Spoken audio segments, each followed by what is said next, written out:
Apakah ada bangunan-bangunan, taman-taman, kebun-kebun? Tentu ada.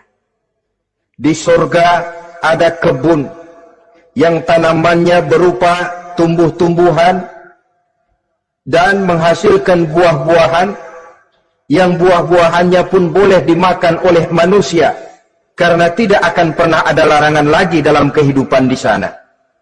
Dalam surah Ar-Rahman ayat 54 misalnya, kita dapati penjelasan dari Allah Subhanahu wa taala, "Wa janal jannataini dan." Begitu juga dalam surah Waqiah ayat 32 dan 33. Allah menjelaskan, "Wa fakihatin katsiratin la maqtu'atin wa la mamnu'ah."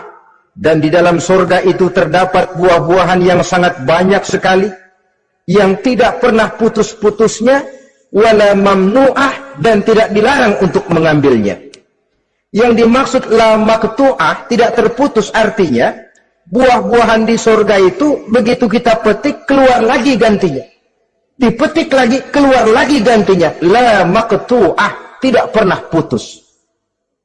Lainkan pohon di dunia ini hari kita petik keluar lagi kapan? Musim tahun depan, nungguin kita. La maqtu'ah, tidak pernah terputus buah-buahan itu, wala mamnu'ah, dan tidak terlarang untuk memetiknya. Adakah pohon pisang? Pohon pisang ada. Anggur banyak. Delima pun ada. Tetapi sekali lagi, bagaimanapun hakikat buah di surga cuma sama dalam nama, tapi lain dalam wujudnya. Nanti saudara pikir, di surga pisang, di sini juga banyak kalau cuma pisang mah. Di surga anggur, di pasar banyak anggur. Ini cuma nama yang sama, hakikatnya tentu berbeda. So kalau hakikatnya juga sama, ya nggak usah sampai ke akhirat, di sini pun cukup. Adanya nama-nama ini cuma untuk memberikan gambaran tentang buah-buah yang ranum, yang nikmat, yang lezat, dan yang digemari oleh manusia. Dan jangan heran, kalau di dunia ini biasanya pohon itu akarnya di bawah, buahnya yang di atas, maka di surga nanti terbalik pohon itu. Akarnya yang di atas, buahnya yang ke bawah. Sehingga orang nggak perlu tangga dan ngambil buah, tinggal metik saja, nggak perlu naik, nggak perlu manjat, nggak perlu bersusah payah. Saudara-saudara kaum muslimin rahimakumullah.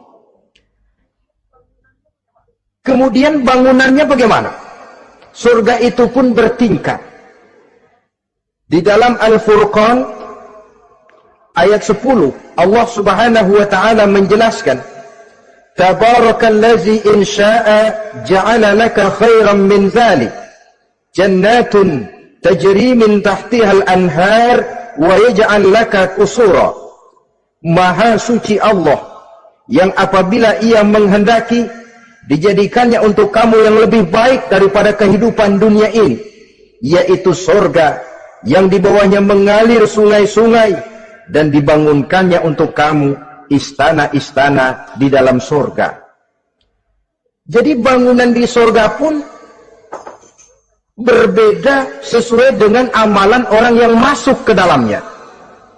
Seperti halnya perumahan di dunia ini, ada yang masuk kelas pondok indah, ada juga yang masuk kelas pondok pindah. Itu kan tidak sama itu. Ada pondok indah, ada pondok pindah. Sudah pondok pindah lagi. Kenapa bisa berbeda begitu? Ya tergantung kekuatan ekonominya. Makin tinggi nilai kekuatan ekonominya, makin mampu dia mendirikan istana di dunia. Tapi di surga nanti, yang bikin mampu bukan ekonomi. Yang bikin mampu adalah amalan pada waktu hidup di dunia. Makin banyak amalnya, dengan sendirinya makin baguslah istananya di surga. Tetapi yang namanya surga, dapat empernya juga sudah lumayan betul itu.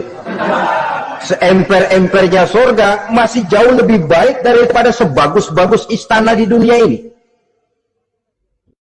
Taj Mahal, bangunan yang mengagumkan. Istana Raja Persia, bangunan yang menggiurkan. Sehebat-hebatnya istana dunia, masih jauh lebih mending empernya surga. Konon ya, menurut satu riwayat, baunya surga itu sudah bisa dicium 40 tahun perjalanan. Menurut riwayat lain 500 tahun perjalanan. Menurut riwayat satu lagi 70 tahun perjalanan. Baunya surga sudah dapat dicium oleh manusia. Saudara-saudara kaum muslimin rahimakumullah. Nah, di dalam bangunan-bangunan surga itu, seperti halnya terdapatlah kamar-kamar ghuraf dalam